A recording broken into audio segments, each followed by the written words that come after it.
அணி திரள்வோம் இறை மக்களே, அன்பில் வாழ்வோம் ஓர் குலமாய். அனைத்தும் படைத்து அழைத்து காக்கும் அன்பு தெய்வம் அழைக்கின்றார். ஆண்டவரே, உமது இரத்தத்தால் குலம், மொழி, மக்களிடம், நாடு ஆகிய அனைத்து நின்றும் எங்களை மீட்டுக் கொண்டீர். ஆட்சி உரிமை பெற்றவர்களாக எங்களை கடவுளுக்காக ஏற்படுத்தினீர்.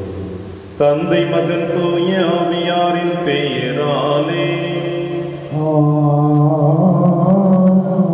நம் ஆண்டவராகிய இயேசு கிறிஸ்துவின் அருளும் கடவுளின் அன்பும் தூய ஆவியாரின் நட்புறவும் உங்கள் அனைவரோடும் இருப்பதாக.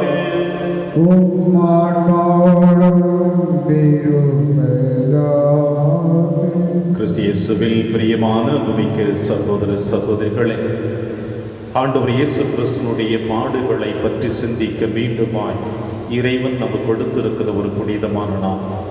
வெள்ளிக்கிழமை இயேசுவினுடைய பாடுகளை சிந்தித்து அவருடைய திரு ரத்தத்தின் வழியாக நம் அனைவரும் எந்த அளவுக்கு மீட்பை பெற்றிருக்கிறோம் என்று சிந்தித்து இந்த திருப்பலியிலே மன்றாடுவோம். திருப்பலி ஒப்புவிடுக்க தகுதி பெறும் பொருட்டு நம்முடைய பாவங்களை ஏற்று மனம் வருந்துவோம்.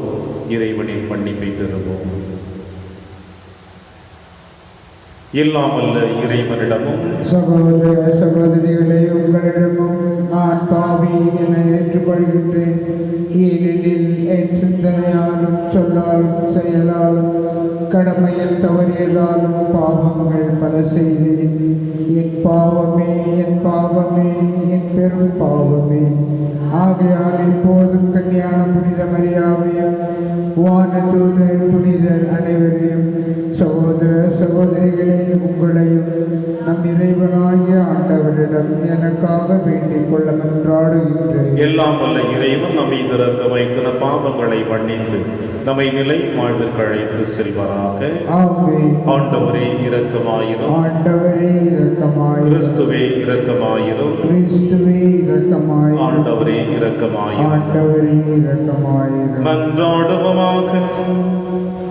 இறைவா, ஒரே திருமகனின் உயர் மதிப்புள்ள திரு ரத்தத்தால் மனித இனம் அனைத்தையும் மீட்டருளி உள்ளே உமது இறக்க செயலை எங்கள் இழைத்திருக்க செய்து இவ்வாறு எங்கள் மீட்பின் மறைபொருளை நாங்கள் இடையராத நினைவில் கொண்டு அதன் பயனை அடைய தகுதி பெறுவோமாக. உம்மோடு தூயாவியாரின் ஒன்றைப்பில் இறைவனாய் என்றென்றும் வாழ்ந்து ஆட்சி செய்கிற எங்கள் ஆண்டவர் இயேசு கிறிஸ்து வழியாக உம்மை மன்றாடுகின்றோம்.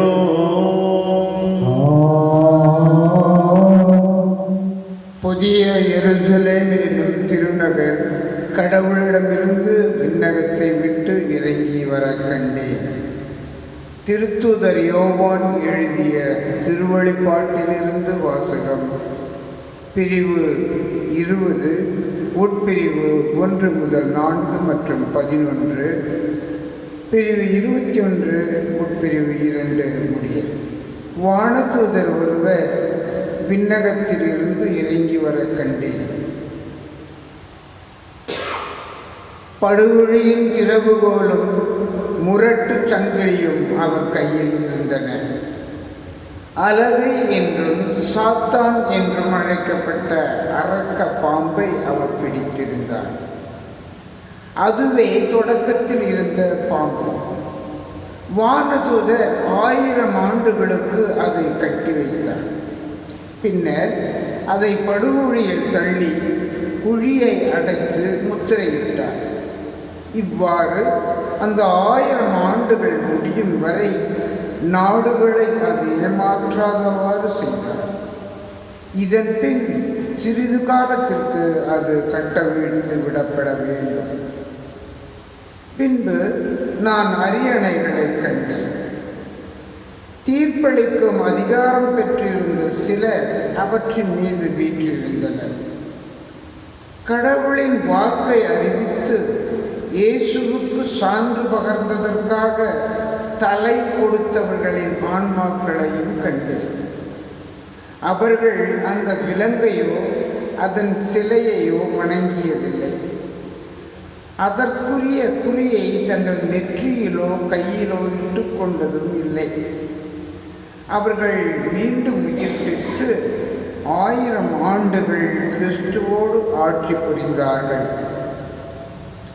பின்பு பெரிய வெண்மையான ஒரு அறையினை கண்டேன். அதில் ஒருவர் வீற்றிருந்தார். அவர் முன்னிலையில் மண்ணகமும் விண்ணகமும் இருந்த இடம் தெரியாமல் மறைந்துவிட்டன. இறந்தோருள் சிறியோர் பெரியோர் ஆகிய அனைவரும் அந்த அரியணை முன் நிற்க கண்டேன். அப்பொழுது நூல்கள் திறந்து வைக்கப்பட்டன.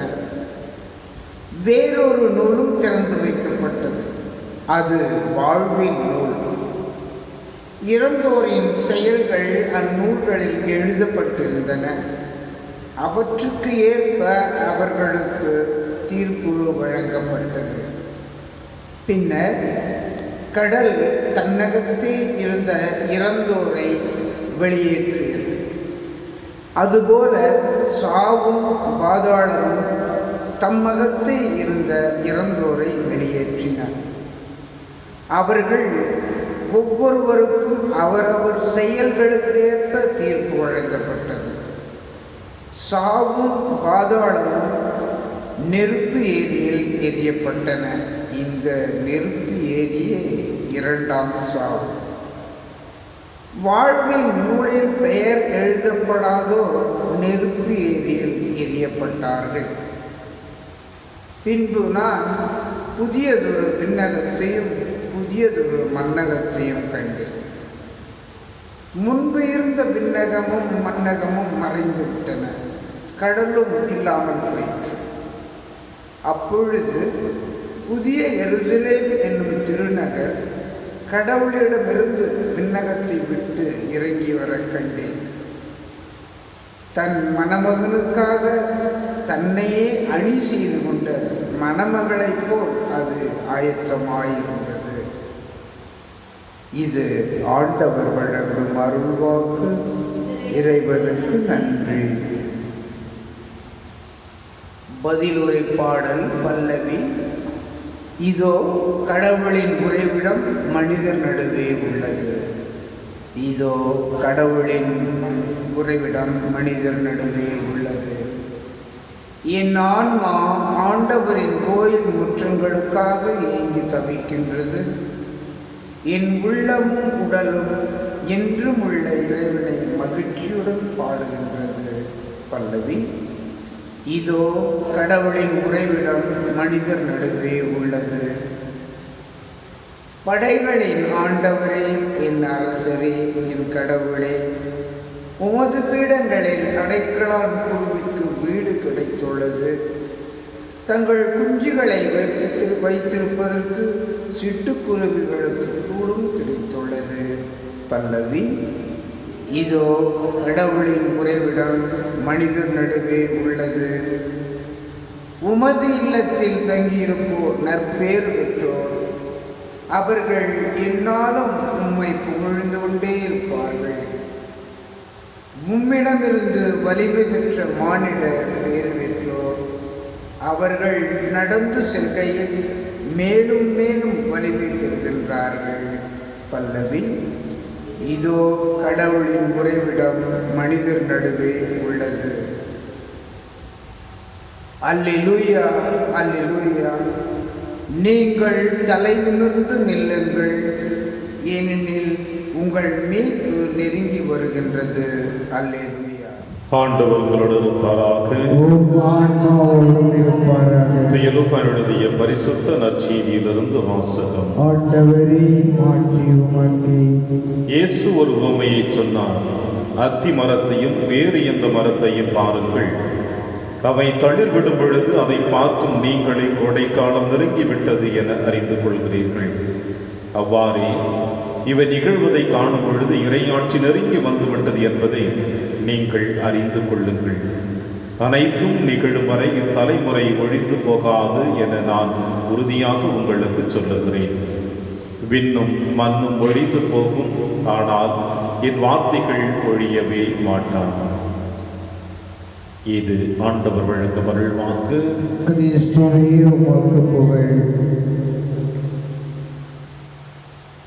இறை ஆட்சி நெருங்கி வந்துவிட்டது என்பதை நீங்கள் அறிந்து கொள்ளுங்கள். கிறிஸ்து இயேசுவில் பிரியமான அன்புமிக்க சகோதர சகோதரிகளே, லூக்கா நற்செய்தியாளர் தன்னுடைய நற்செய்தியை தெள்ளத் தெளிவாக வாசிக்கின்ற ஒவ்வொரு பிள்ளைகளும் அவருடைய வார்த்தைகளை வாசிக்கின்ற பொழுதும் அதை உள்வாங்குகின்ற பொழுதும் இயேசுவினுடைய பிறப்பு முதல் அவருடைய பணிவாழ்வு, மரணம், உயிர்த்தெழுதல் அனைத்தையும் தெளிவாக வகுத்து வைத்து நமக்கு கொடுத்திருப்பார். எந்த விதத்திலும் அதில் குறைகளையோ ஒரு மாற்றங்களையோ நாம் காண முடியாது. அந்த வரிசையில் இன்றைய நற்செய்தி வாசகத்தை நாம் வாசிக்கின்ற பொழுது ஏறக்குறைய ஆண்டவர் இயேசு கிறிஸ்து தன்னுடைய பணி வாழ்வினுடைய இறுதி அத்தியாயத்தை நெருங்கி கொண்டிருக்கின்றார். அதுவும் இந்த 3 ஆண்டுகள் இந்த மண்ணுலகிலே பணியாற்றுகின்ற பொழுது இறையரசின் மகத்துவத்தை பற்றியும் தந்தையினுடைய அன்பை பற்றியும் விண்ணக வாழ்வு எப்படி இருக்கின்றது, இறையாட்சி எப்படி இருக்க போகிறது என்பதையும் அதிலே யார் பங்கு கொள்வார்கள், யார் அதிலே விடப்படுவார்கள் என்பதையும் தெளிவாக சொல்லி வந்த ஆண்டவர் இயேசு கிறிஸ்து தன்னுடைய பணி வாழ்வினுடைய இறுதி அத்தியாயத்தில் தன்னுடைய வார்த்தை ஒரு பொழுதும் அழியாது, விண்ணும் மண்ணும் ஒழிந்து போகும், என் வார்த்தையோ ஒரு பொழுதும் அழியாது என்றும் அந்த வார்த்தையை யாரெல்லாம் வாழ்வாக ஏற்றுக்கொள்கிறார்களோ அவர்கள் நிறைவை பெறுவார்கள் என்பதையும் சொல்லி தன்னுடைய பாடுகளுடைய பயணத்திலே அடியெடுத்து வைப்பதை லூக்கா நற்செய்தியாளர் நமக்கு தத்துருவமாக தன் வார்த்தையின் வழியாக வெளிப்படுத்தி இருக்கிறார். பிரியமான சகோதர சகோதரிகளே, ஆண்டவர் இயேசு கிறிஸ்து இந்த அளவிற்கு இந்த மண்ணுலகின் மீது அளவு கடந்த அன்பை வைத்திருந்தார் என்பதை நாம் அறிந்து வைத்திருக்கிறோம். இன்று வெள்ளிக்கிழமை ஆண்டவர் இயேசு கிறிஸ்துவினுடைய பாடுகளை பற்றி சிந்திக்கக்கூடிய தருணம். ஒவ்வொரு வெள்ளிக்கிழமையும் நாம் ஆலயத்திற்கு செல்வதற்கு முன்னதாக, காலை கதிரவன் உங்களையும் என்னையும் தொடுவதற்கு முன்னதாக நாம் எழுகின்ற பொழுது இன்றைய நாளிலே இறைவன் நம்மை பாதுகாத்து வழிநடத்த போகிறார் என்ற எண்ணம் நமக்குள் எழுகின்றது. அதோடு சேர்ந்து எப்படி என்னை பாதுகாக்க போகிறார் என்பதை நாம் சிந்தித்து பார்த்தோம் என்றால், அவருடைய கிருபை இல்லை என்றால், அவருடைய மன்னிப்பு இல்லை என்றால், அவருடைய ஆசீர்வாதம் இல்லை என்றால் இந்த நாளை நம்மால் பார்த்திருக்க முடியாது. அவரால் மட்டும்தான் உங்களுக்கும் எனக்கும் இந்த நாளை ஆசீர்வதித்து கொடுக்க முடியும். அப்படி இறைவன் ஒவ்வொரு நாளையும் உங்களுக்கும் எனக்கும் ஆசீர்வதித்து கொடுத்து கொண்டிருக்கிறார் என்றால் அவருடைய பாடுகளின் மரணம், அவருடைய சிலுவை மரணம், அவர் சிந்திய திரு ரத்தம் உங்களையும் என்னையும் ஒவ்வொரு அதிகாலையிலும் தூய்மைப்படுத்தி கொண்டிருக்கிறது என்பதற்கு அன்றாட நிகழ்வுகளே ஒரு சாட்சியாக இருந்து கொண்டிருக்கிறது. இப்படி அவருடைய பாடுகளின் மரணத்தின் வழியாக, அவர் நம் மீது தெளிக்கப்பட்ட திரு ரத்தத்தின் வழியாக நாம் அனைவரும் ஆசீர்வதிக்கப்பட்டவர்களாக அவரோடு இந்த நாளை நாம் ஆரம்பிக்கின்ற பொழுது அவருக்கு உரியவர்களாக நாம் வாழ முயற்சி எடுக்க வேண்டும் என்பதுதான் இறைவனுடைய திருவிழமாக இருக்கிறது. அவர் தன்னுடைய பணி வாழ்விலே அவர் சந்தித்த எல்லா மக்களுடைய மனநலன்களையும் தெளிவாக கண்டுபிடித்தார். எனவேதான் சந்தித்த ஒவ்வொரு பிள்ளைகளுடைய மனநிலைக்கு ஏற்றார் போல இறை வார்த்தையை உவமைகளின் வாயிலாக அவர்களுக்கு வெளிப்படுத்தினார். ஒருவேளை அவர்கள் அன்றாட வாழ்க்கையை அனுபவித்த ஒரு சில நிகழ்வுகள், அவர்கள் செய்து கொண்டிருக்கிற தொழில் ரீதியாக அவர்கள் அனுபவிக்கக்கூடிய நிலைமைகள், அவற்றை அனைத்தையும் ஒட்டுமொத்தமாக இறையாட்சியினுடைய தாக்கத்தை இணைத்து மக்கள் புரிந்து கொள்ளக்கூடிய அளவிற்கு அழைத்து சென்றார் மக்களை. அந்த வரிசையில் இன்றைய நாளிலே நற்செய்தி வாசகம் உங்களுக்கும் எனக்கும் சிந்திக்க அழைப்பு கொடுக்கின்ற பொழுது, அத்தி மரத்தையும் வேற எந்த மரத்தையும் நீங்கள் பார்க்கின்ற பொழுது அது தளிர் விடுகின்ற பொழுது கோடை காலம் நெருங்கிவிட்டது என்பதை உணர்ந்து கொள்கிறீர்கள். எனவே இயற்கையினுடைய ஒவ்வொரு சூழ்நிலைகளையும் நாம் அறிந்து ஆராய்ந்து தெரிந்து வைத்து அந்த காலநிலைகளுக்கு ஏற்றாற்போல நம்முடைய அன்றாட வாழ்க்கையை நாம் கடந்து செல்லுகின்ற பொழுது ஏன் நம்முடைய ஆன்மீக வாழ்வை கால சூழ்நிலைகளுக்கு ஏற்றார் போல, அது என்னவென்றால் உங்களுடைய என்னுடைய உள்ளத்தின் ஆழத்தில் ஏற்படுகின்ற தவறான சிந்தனைகளுடைய கால சூழ்நிலைகள், நன்மைகள் ஏற்படக்கூடிய கால சூழ்நிலைகள், இவைகளை அறிந்து வைத்து நம்முடைய ஆன்மீக வாழ்வை நாம் ஏன் தொடர்ச்சியாக பயணிக்காமல் நின்று கொண்டிருக்கிறோம் என்பதை இன்று ஆண்டவர் இயேசு கிறிஸ்து அன்று யூதர்களுக்கு சொன்ன வார்த்தை நம்முடைய வாழ்விலே இன்று பலன் தர அழைப்பு கொடுக்கிறார். எனவே நான் விண்ணும் மண்ணும் அழிந்து போகும், என்னுடைய வார்த்தை ஒரு பொழுதும் அழியாது என்று சொல்லுகிறார். பிரியமான சகோதர சகோதரிகளே, உலக வரலாறுகளாக இருக்கட்டும், நம் இந்திய தேசத்தின் வரலாறுகளாக இருக்கட்டும், ஏன் நாம் வாழ்ந்து கொண்டிருக்கின்ற சூழ்நிலைகள் நம்முடைய ஊர்களின் வரலாறுகளாக இருக்கட்டும், எங்காவது ஒரு இடத்தில் கல்வெட்டுக்கள் பொறித்து வைக்கப்பட்டிருக்கிற பொழுது அதை பார்க்கிற பொழுது இப்படிப்பட்ட மனிதன் வாழ்ந்தார், அவர் தன்னுடைய வாழ்நாளிலே இதை செய்தான் என்று அந்த கல்வெட்டிலே பொறிக்கப்பட்டிருக்கிறது. ஏன் இன்று கூட நம்முடைய ஊர்களாக இருக்கட்டும், நம்முடைய பகுதிகளாக இருக்கட்டும், நாம் செய்கின்ற ஏதாவது பொது நல தொண்டுகளிலே கல்வெட்டுக்களை பதித்து வைத்து இன்னார் இந்த நேரத்தில் இந்த நிகழ்வுகளை செய்தார் என்று நாம் பதித்து வைத்து விட்டு சொல்லுகிறோம். காலப்போக்கிலே நம்முடைய சந்ததிகள் அதை பார்க்கிற பொழுது இந்த குடும்பத்தை சார்ந்தவர்கள், இந்த மனிதன் இந்த நிகழ்வுகளை செய்தார் என்று சொல்லுவார்கள். ஒருவேளை இயற்கையின் சூற்றங்களின் வழியாக, இயற்கையின் சீற்றங்கள் ஒவ்வொன்றின் வழியாக இந்த கல்வெட்டுகளோ எழுதி வைத்த நிகழ்வுகளோ அழிந்து போகின்ற பொழுது செவி வழியாக இந்த செய்திகள் சொல்லப்படுகிறது. அது காலப்போக்கிலே முழுவதுமாக அழிவை சந்திக்கும். ஆனால் இறைவனுடைய வார்த்தை 2020 ஆண்டுகளுக்கு முன்னதாகவே ஆண்டவர் இயேசு கிறிஸ்து மக்களுக்கு தன்னுடைய நடைப்பயணத்தின் வழியாகவும் தன்னுடைய மலைப்பிரசங்கத்தின் வழியாகவும் போதித்த வார்த்தைகள் இன்று நீங்களும் நானும் வாசித்துக் கொண்டிருக்கிறோம் என்றால், அதை வாழ்வாக நாம் ஏற்றுக்கொண்டு வாழ முயற்சிக்கிறோம் என்றால், பேதுரு சொன்ன வார்த்தையை நாம் இப்பொழுது நினைவு கூற வேண்டும். ஆண்டவரே, நாங்கள் யாரிடம் செல்வோம்? வாழ்வு தரும் வார்த்தை உம்மிடம் தானே இருக்கின்றன. ஆண்டவரே, வாழ்வு தரும் வார்த்தை உம்மிடம் தானே இருக்கிறது என்று சொன்னாரே. வாழ்வு கொடுக்கக்கூடியது எப்பொழுதுமே வாழ்ந்து கொண்டிருக்கும் இறைவன். எனவே வாழ்ந்து கொண்டிருக்கிறார் தன் வார்த்தையின் வழியாக. எனவே அந்த வார்த்தை, வாழ்வு தரக்கூடிய வார்த்தையை நம்முடைய உள்ளத்தின் ஆழத்தில் ஏற்று இறைவனோடு தொடர்ந்து பயணித்தோம் என்றால், இந்த உலகம் அழிந்தாலும், இந்த உலகத்தில் இருப்பவர்கள் அழிந்தாலும், ஏன் நம்முடைய ஊனுடல் அழிந்தாலும், நம்முடைய ஆன்மா எப்பொழுதுமே நிலையான பேரின்பத்தை பெறும். அது அவருடைய ஆசீர்வாதத்தினால். அதை நினைத்தவர்களாக, ஏற்றுக்கொண்டவர்களாக இந்த திருப்பலியை தொடர்ந்து கொண்டாடும். இறைவன் உங்களையும் என்னையும் விரைவாக ஆசீர்வதிப்பான். ஆமென்.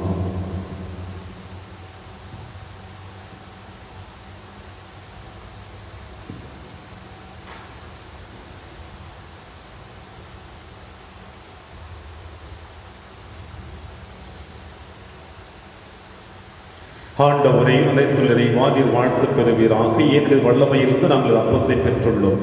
நிலத்தின் விளைவு மனித உழைப்பின் பெயருமானது அப்பத்தை வகுப்பு கொடுக்கின்றோம். இது எங்களுக்கு வாழ்வளிக்கும் அப்பமாக மாறும். இறைவன் என்றென்று வாழ்த்து பெறுவாராக.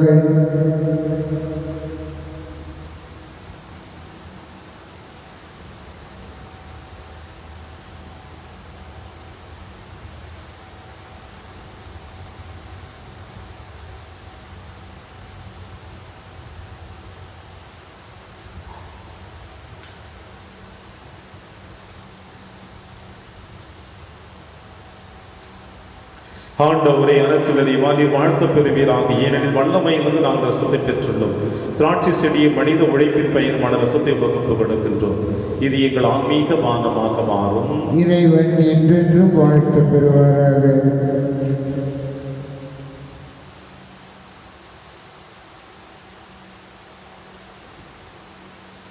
சகோதர சகோதரிகளே, என்னுடையது உங்களுடையதுமான இப்பலி எல்லாம் உள்ள தந்தையாக இறைவனுக்கு ஏற்றதாகும்படி செவியுங்கள்.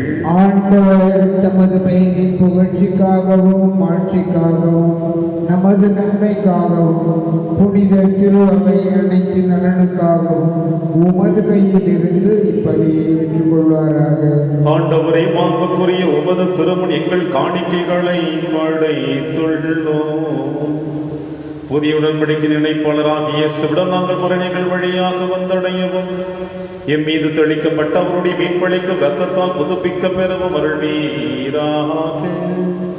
எங்கள் ஆண்டவராகிய கிறிஸ்து வழியாக உம்மை மன்றாடுகின்றோம்.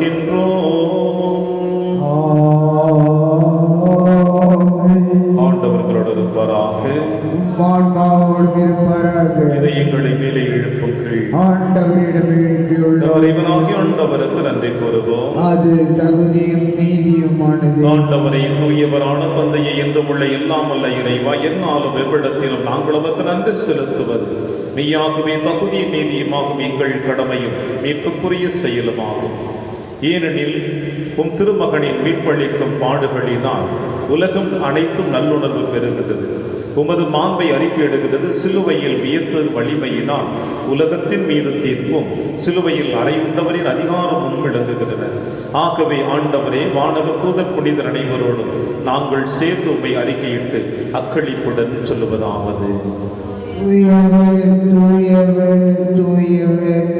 வான்படைகளின் கடவுளாம் ஆண்டவர், விண்ணகமும் மன்னகமும் உமது மாட்சியால் நிறைந்துள்ளன.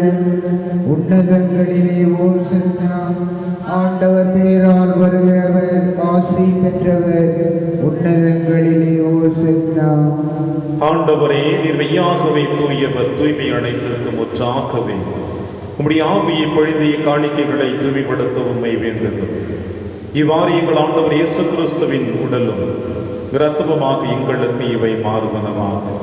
அவர் பாடுபட உளம் அணிந்து தம்மை கையளித்த போது அப்பத்தை எடுத்து நன்றி செலுத்தி அதை பிட்டு தம் சீடருக்கு அளித்து அவர் கூறியதாவது: அனைவரும் இதிலிருந்து பெற்று உண்ணுங்கள், ஏனெனில் இது உங்களுக்காக கையளிக்கப்படும் என் உடல்.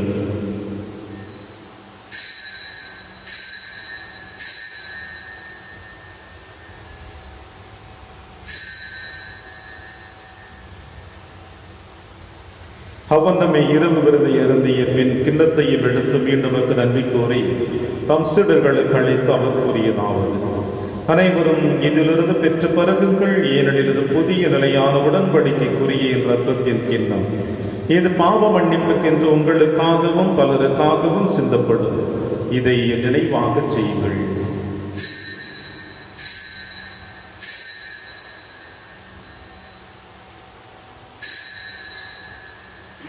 நம்பிக்கையின் மறைபொருள்.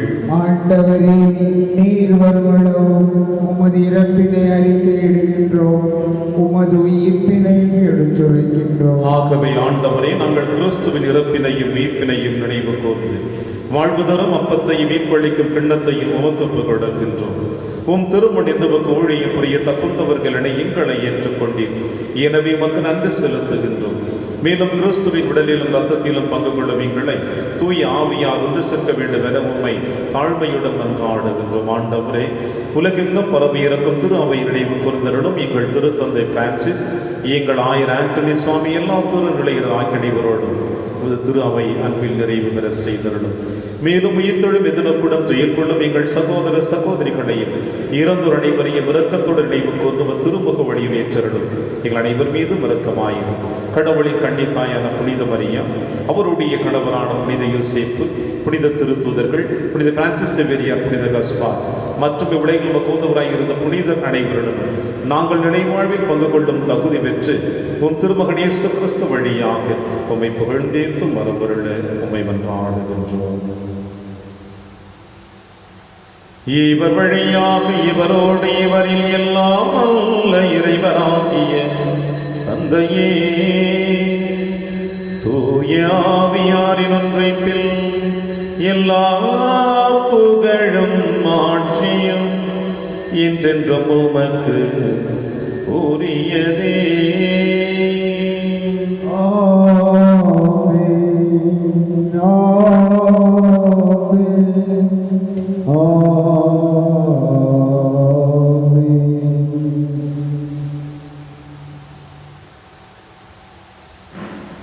மீட்பரின் கட்டளையால் கற்பிக்கப்பட்டு இறை படிப்பினால் பயிற்சி பெற்ற நாம் அனைவரும் துணிந்து சொல்வோம். விண்ணுலகில் இருக்கிற எங்கள் தந்தையே, உமது பெயர் தூயது என போற்ற பெறுக.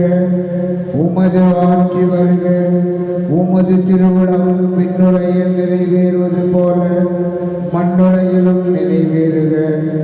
எங்கள் அன்றாட உணவை இன்று எங்களுக்கு தாரும். எங்களுக்கு எதிராக குற்றம் செய்வோரை நாங்கள் மன்னிப்பது போல எங்கள் குற்றங்களை மன்னியும்.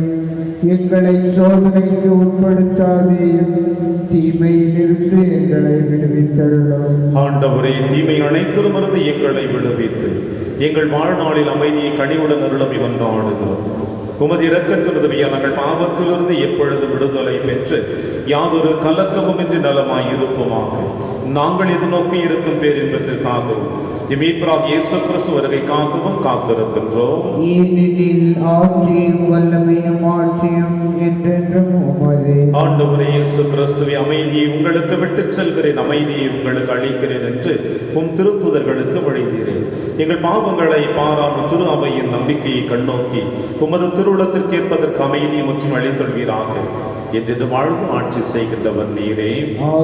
ஆண்டவருடைய அமைதி உங்கள் அனைவரோடும் என்றும் இருப்பதாக. ஒருவருக்கொருவர் உறவின் வாழ்த்து அறிவித்து மகிழ்வோம். சமாதானம். உலகின் பாவங்களை போக்கும் இறைவனின் செம்மறியே, எங்கள் மேல் இரக்கமாயிரும். உலகின் பாவங்களை போக்கும் இறைவனின் செம்மறியே, எங்கள் மேல் இரக்கமாயிரும். உலகின் பாவங்களை போக்கும் இறைவனின் செம்மறியே, எங்களுக்கு அமைதியை அளித்தருளும்.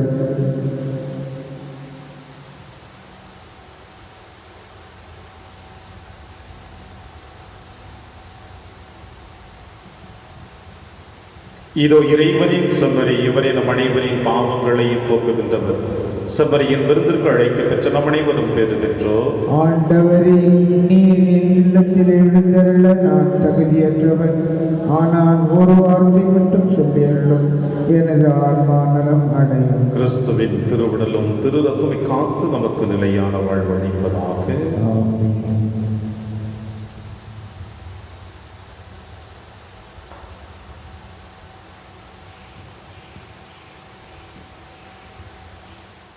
கிறிஸ்துவின் ஆன்மாவே என்னை புனிதமாக்கும். கிறிஸ்துவின் திருவுடலே என்னை மீட்டருளும். கிறிஸ்துவின் திருரத்தமே எனக்கு எழுச்சியூட்டும். கிறிஸ்துவின் விழாவின் தண்ணீரே என்னை கழுவிடுமே. கிறிஸ்துவின் பாடுகளே என்னை தேற்றிடுமே. ஓ நல்ல இயேசுவே, எனக்கு செவிசாயும். உம் திருக்காயங்களுள் என்னை மறைத்தருளும். உம்மிடமிருந்து என்னை பிரிய விடாதே. தீய பகையுடமிருந்து என்னை காத்தருளும். எனது இறப்பின் வேளையில் என்னை அழைத்தருளும். உம்மிடம் வர எனக்கு கட்டளை தருளும். புனிதர்களோடு எக்காலமும் உம்மை புகழ செய்யும். ஆமென். நாம் போற்றும் திருக்குண்டம் கிறிஸ்துவின் ரத்தத்தில் பங்கு கொள்ளுதலாகும். நாம் பிடும் அப்பம் கிறிஸ்துவின் உடலில் பங்கு கொள்ளுதலாகும். நன்றி கூறி மன்றாடுவோமாகும். ஆண்டவரை மீட்பளிக்கும் உணவான பானத்தால் மூட்டம் பெற்றுள்ள நாங்கள் எங்கள் மீட்பரின் திரு ரத்தத்தால் தோய்க்கப்பட உம்மை வேண்டுகின்றோம்.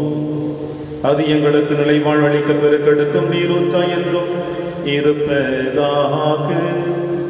எங்கள் ஆண்டவராகிய கிறிஸ்து வழியாக உம்மை மன்றாடுகின்றோம்.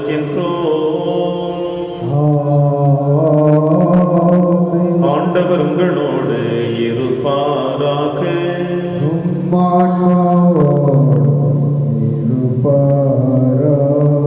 எல்லாம் வல்ல இறைவன் தந்தை, மகன், தூயாவியார் உங்கள் அனைவரையும் விரைவாக ஆசீர்வதிப்பாராக. சென்று வாழுங்கள், திருப்பலி நிறைவேறிற்று.